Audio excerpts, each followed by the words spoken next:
Divisional rivalry Sunday on NFL Primetime. In a Battle of the Bays, it's been a Cinderella season for the Bucs, who look to keep their fairy tale season alive, while Green Bay hopes to be sent packing for a chance at defending their NFC crown.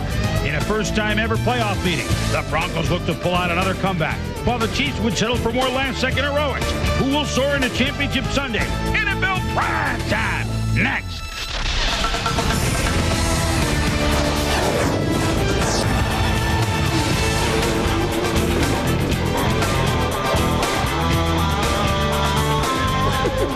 Hello once again, everybody, and welcome to NFL Primetime. 2 tickets to finish up the puzzle for football's version of Final Four doled out today. I'm Chris Berman, along with Tom Jackson and Joe Theismann. Exciting. Yes, very exciting. Exciting. Exciting. Interesting. Hard-knocking football. Yes. Yeah. Serious hard-knocking football. Well, let's start in the home of the champ, shall we?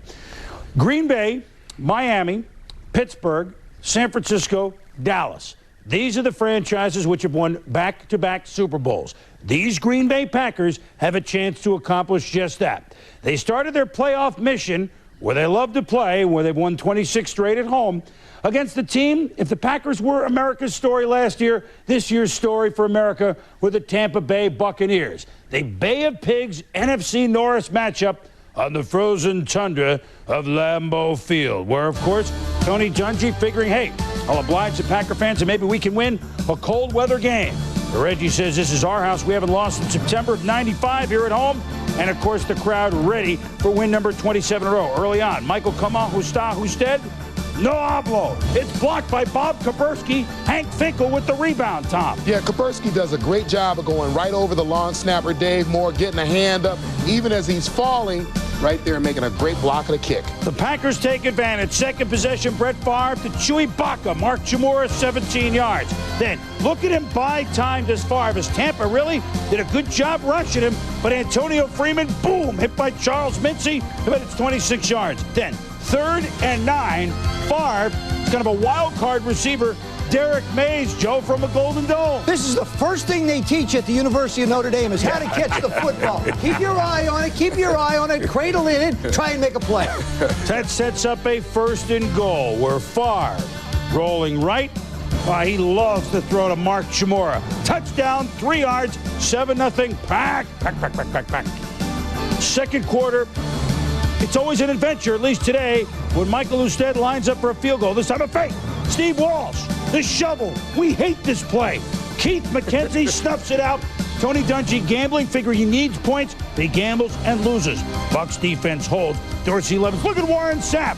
It's the strip and the catch. You know, this would have been a reception, Tom, because it never hit the ground. Warren Sapp is a dominant player, a great job of working his way down the offensive line and then getting the ball out and making the recovery. So, the Bucs try another field goal, but Dave Moore snapping because Pine was hurt over the head of Walsh. 3 field goal chances, or at least line up for him. No points for the Bucs. Meanwhile, play before the field goal, Frank Middleton pushes former Buck Santana Dotson. Santana says more than Oye como va, because watch this. After the bad snap, yuck. What is that, Tom? Well, that's the way you get an offensive player's attention. Well, and a flag. More Bucs defense. Warren Sapp forces the fumble. And the Packers are fortunate that Earl Dotson falls on the football. Afterwards, Favre, Sapp, where are you going to stay out in Hawaii as a member of the Pro Bowl team? Oh, I don't know, maybe Kauai, Maui. I don't think they were talking about that. Later, second quarter, Robert Brooks. Hey, they don't have Desmond Howard, but Brooks had a couple of big punt returns. Antonio Freeman had a kickoff return for a touchdown, called back by a penalty. So Brooks, the punt return. Next play, this is what he does best. Open for 21 yards down the middle, Joe, which is open all day. You're so concerned about where Brett Favre is going to go protecting the outside. The middle of the football field remains open almost all the time. Tempers flaring. Watch Chidi Ahanatu. He's cheating here. He steps on Adam Timmerman's head. We wonder if it was going to get out of hand. It did not. 3rd and goal, Favre rolls out. But this is like the bullet from the second baseman to the first baseman from about 2 feet away. William Henderson can't hold on. The Pack settle for a field goal. Bucs next possession. Trent Dilfer to Rob Thomas. It's off his hands, and Tyrone Williams intercepts it, and the Packer in business, Joe. You make a play on a ball. Rob Thomas trying to make a play low and outside. If the ball goes up in the middle of the football field, 9 out of 10 chances it's not going to be where you want it to be. This play leads to another field goal. 13-0 Tampa, Green Bay at the half. Mike Holmgren said we didn't run at all in the first half. So we're going to come and establish it in the second half. Dorsey Levens breaking tackles repeatedly. 21 yards is the first series, third quarter, after that kickoff return by Freeman was whistled back. Levens on 4th and 1 goes for 14 yards. Next play, Favre, even though they're running so well, they decide to go for the jugular and a mistake. Pass high. Actually, Donnie Abraham picks it off, but there was a reason it was high, Tom. Yeah, John Lynch made a great play on the pass rush here. You see him get his right arm up, his left arm actually, and hit Favre in his throwing motion, and that caused the interception. After the defensive play by Abraham, who's been a fine player all year, the Bucs show some life from his own end zone. Dilfer to Reedell Anthony, the fly pattern, 52 yards into Packer territory. Then, third down again. It's Dilfer having time to Dave Moore. 29 yards. Again, it was third down, and the Bucs are in business. Then, Mike Allstott. Big hole, big touchdown, and the Bucs are back in it. Allstott's folks made the trip. They watch him play every game. And on this drive, they had more than they had in the whole game. And, Tommy, what about the hole? Well, watch Patrick Hape. He goes in motion, and Eugene Robinson, outstanding safety, takes a big blow. Knocks him all the way back to Hartford, Connecticut. Special, but look at the extra point. Oh, man. I don't know how he even got that in there. Michael Husted, oh, man, was an adventure every time he got on the field. 13-7. 3rd and 6 for the Pack. Ensuing drive. Dorsey Levens. Watch this. Breaks a tackle. Breaks a tackle, spins a tackle, look at him pick up the first down. Later in the drive, 3rd and 18. Favre to Derek Mays. Hey, Joe, do they teach you this there, too? This is the second thing they teach at the University of Notre Dame. How to make an easy catch, look hard, on the ground, through the legs, over, around, behind the knee, reception. Wait, I'm not done yet. I can run with it. And Sapp and Favre say, hey, we respect the way we're playing against each other. Let's keep going. Packers go back to the ground. Dorsey Levens. Watch this. He spins Melvin Johnson around on Quiz Street. Then Levens. I know I'm making Allstott type sounds here, but it was Levens that was imitating Mike Allstott. 2-yard touchdown run. Dorsey Levens. Packers rushing yards in the second half, almost 100 after being anemic in the first half. Pack up 19-7, go for 2. Quarterback draw. Favre makes the move on Nickerson, and white man don't dunk. But I guess not. Brett said later, hey, I was just having a good time. I was trying to make the move at 21-7. Dilfer upset. There'll be other times for the Tampa Bay Buccaneers. Brett Favre and Tony Dungy congratulating each other after the game. A hard-fought game, well played by the Tampa Bay defense, but the Pack had too much at home. Levens ends up with 112 yards, and interestingly, that's a Packer playoff rushing record. Jim Taylor, 105, Paul Hornung, 105, Edgar Bennett, 108, so that's a Packer playoff rushing mark, and the Pack wins it 21-7. Afterwards, the Pack relieved. I don't think tight. Maybe a little. There's a tad bit of rust there from not playing a game. You know, I don't know, but we were we were a little sloppy early. Who would ever thought the Battle of the Bays would be what it is today? But they're a great football team. They're well coached. I have a lot of respect for Coach Dungy and their staff and their players. I told them towards the end of the game that, as I said earlier, that they have nothing to be ashamed of. This is the end of the 97 road for us, but hopefully it's the beginning of something a little bit better, and I think that's the approach we're going to take. I don't want to say this to degrade our football team, but ultimately I think the better football team won out eventually the way they had planned on, with their defense just stopping our offense. We couldn't score enough points to win the game. Well, more on the Bucs in a moment, who can certainly hold their heads up because they played the Packers very, very tough. But we made the comment as soon as they came out running in the third quarter, Tom and Joe, that was missing in the first half. And Dorsey Levens, wow, the way they slammed the ball. Well, and every run that Dorsey made, the yards that he got, he earned, because every time he was getting hit by 3 or 4 Buccaneers, he was bouncing off those tackles, he was making plays. I always talk about running the ball and rushing defenses. That's the success formula for success in the playoffs. They did that with Dorsey Levens, the Green Bay Packers, on offense, and on defense, Gilbert Brown stood his ground against the run game. When you watch Gilbert Brown, you don't see him moved often, but today he was able to scrape down the line of scrimmage. He was able to make plays. He was able to keep people in the backfield. Those things will make you successful in the playoffs, Joe. Well, Gilbert Brown certainly, I think, was one part of the defense, Tommy. I think another part of that defense certainly was the presence of Leroy Brown. I felt like he really came out and made his presence known. And give, again, a lot of credit to Fritz Sherman, moving him around. Trent Dilfer was 11 for 36 today. All they did was keep on moving Leroy Butler around. They kept bringing him off the side. They kept bringing him on the outside. They drop him back in the middle. He created problems just trying to find this one guy who continues to make plays for Green Bay. Well, the Pack go on the road to play San Francisco. More about that in a moment. For the Tampa Bay Buccaneers, what a marvelous season. Hey, their defense held the Packers under 300 yards. They forced 3 turnovers. They had 4 sacks, 3 of them, by the way, by Warren Sapp. Their defense played with poise. Tony Dungy and company are just building. Congratulations to them on a great year, and congrats on the Pack for a well-earned victory. Well, Trent Dilfer, he did not have a very good day. 11 of 36 for 200 yards and 2 picks. His games against the Packers this year, all of them losses, he completed barely over 40% combined. His only touchdown pass was unfortunate to Gabe Wilkins of the Packers earlier this year. Against everybody else, which is why he's going to the Pro Bowl, 22 TDs and almost 57% completions. Against the Pack, it didn't work. Inside the Numbers is brought to you by Visa, the official card of the NFL. It's everywhere you want to be. www.visa.com. When we return, the late game. Some guys who have changed uniforms like Neil Smith in his old house at Arrowhead. Broncos, Chiefs in a moment. Up after us, National Hockey Night. Steve Yzerman and the Red Wings at the Blackhawks. Steve Levy, Barry Melrose in the studio. The Pucks. Right after NFL Primetime. Reminder that on Championship Sunday, we are an hour at NFL Countdown from 11:30 to 12:30 Eastern on Sunday, which, of course, is right up until kickoff, and then Primetime at 7:30 next Sunday. Coming up, late game. How the West was won, finally. Would it be Elvis, who enjoyed his stay in the building? Sportsmanship. What?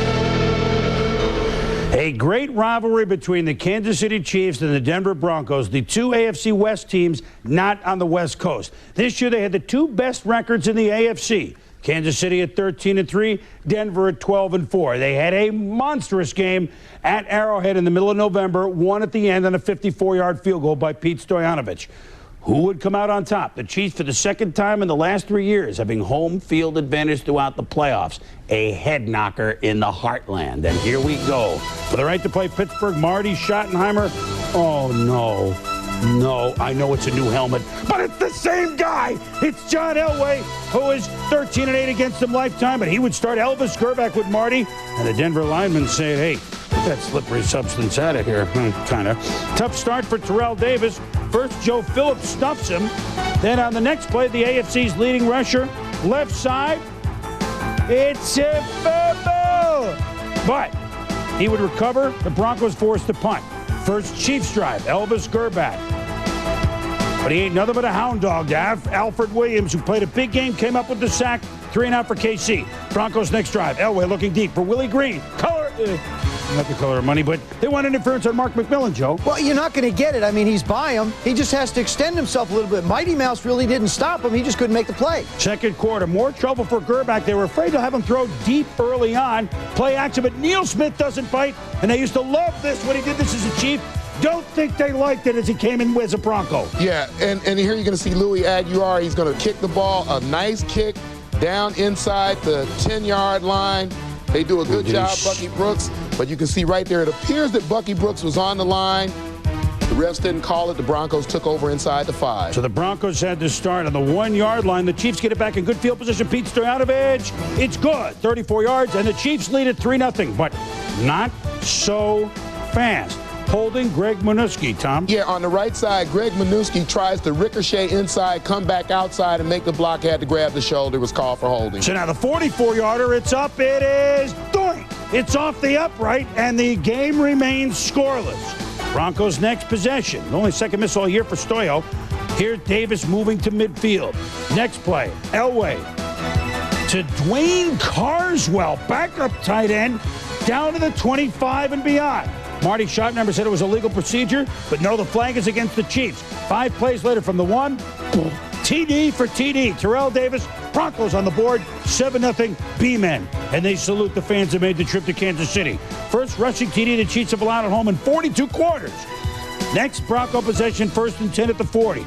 Bottom of the screen, Willie Green and Ed McCaffrey are open, but he didn't snap the ball. And then the dreaded shovel pass, Joe. Yeah, one of my favorites gets about 2 yards. I hate this. It's just awful. John gets squished. He gets squished by John Browning. It's a fumble. What a big play for Kansas City's Anthony Davis falls on it. So the Chiefs try to score. Last play before the half. Grbac, no, he's hit by Neil Smith. He coughs it up. Oh, it's a slugfest. 7-0 Denver at halftime. First play, 3rd quarter, Kansas City. Grbac to Andre Bad Moon Rison. Across the midfield stripe, inside the 40. It's a 34-yard gain. 6 plays later, Grbac, this is what he can do. He's smooth on the run.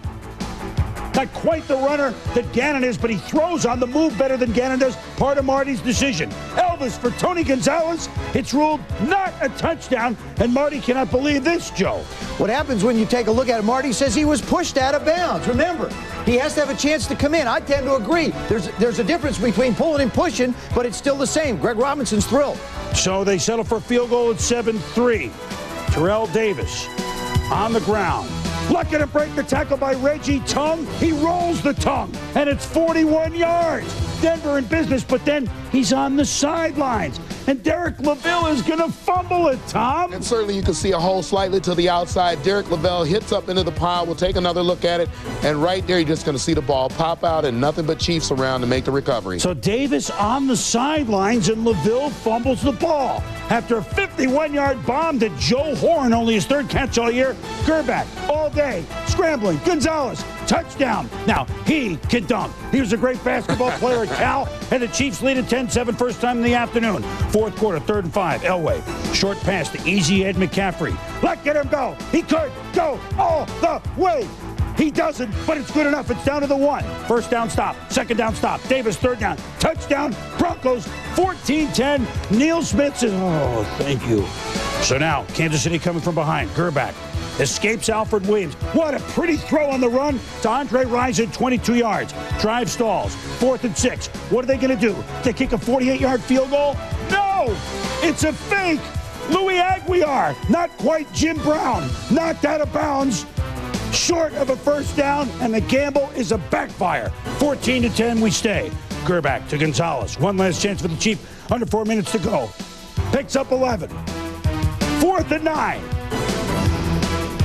The season's extended as Grbac hits Lake Dawson for a first down. At midfield on 2nd and 20. Grbac. Rison. It's a Bad Moon Rison for Denver to the 28. But Kansas City has used all their timeouts. So Grbac on 3rd and 5 on the run. Escapes, gets a good block, then it's Ted Popson. But for 4 yards, it took too long. 4th and 1. Check, check, check, check, check, check. Grbac to the end zone. Darian Gordon, sometimes scorched this year, makes the play, Tom. Yeah, made a great play. They realized as the clock went down that Elvis had to go for the end zone. He went for the end zone. They didn't have the time left, and the Broncos escaped with a win on the road. And for the 2nd time in 3 years, Kansas City loses as the home seed in their first playoff game. A hard-knocking game, which Denver wins by the count of 14-10. Afterward, the coaches talked about it. Anytime you hold a good football team like this in their backyard in a championship, in a playoff game, it really says a lot about our defense and the way they handle themselves. I've had an occasion when I have said, maybe I haven't done as much as I needed to do, but no, I don't feel cursed. The curse, of course, he's talking about now 0-3 against John Elway. Of course, in the playoffs, of course, that last playoff game was 10 years ago in 1987. He's had some wins. But let's start here, Tom and Joe, with the battle in the trenches, because make no mistake about it, this was low scoring for a reason. Well, offensive, defensive line, I thought the Broncos did an outstanding job. Greg Robinson, the defensive coordinator, coming after Elvis Grbac, not allowing him to get comfortable for the most part during the course of this football game. And then on the offensive line, a great job of blocking. That is a tenacious young defense that the Kansas City Chiefs have. When you think about Derek Thomas, who's one of the great pass rushers in the history of this game, and he moves around a lot, but credit the entire offensive line and especially Gary Zimmerman for holding him without a sack today. You know, Marty Schottenheimer took a real chance by starting Elvis Grbac. You wondered how rusty he'd be. I didn't think he was rusty at all. Performed very well. What bothered me was clock management by the entire offense of the Kansas City Chiefs at the end of the game.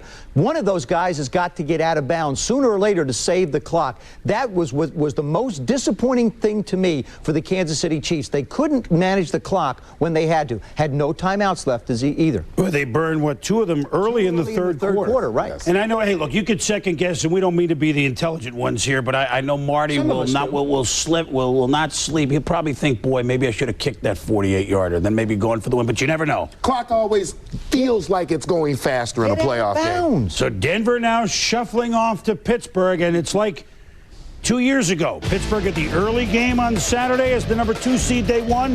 Kansas City at the late game on Sunday as the number 1 seed, they lost. When we return, game balls. Is brought to you by 1-800-COLLECT, the easy way to save. You know what, my game ball, I said in the 95 draft, despite everything, the Warren Sapp was the best defensive player drafted. 7 tackles, 3 sacks, 2 forced fumbles, 1 recovered in a loss. Warren Sapp, game ball for me, Joe. Dorsey Levens is mine. He's been a real stallion. 25 carries, 112 yards, 1 touchdown. Unbelievable day. Tommy? And I split my game ball between 2 former Chiefs, now Broncos. You see the numbers there. And Keith Traylor and Neil Smith, more importantly, the pressure and the containment on Elvis Grbac all day. Especially with Traylor playing with a heavy, heavy heart. The passing away of his mom. Warren Sapp, Dorsey Levens, or Smith and Traylor. You can vote for your favorite primetime player. Log on to ESPN.com. The results will be on SportsCenter. And we'll be back to talk the championship games.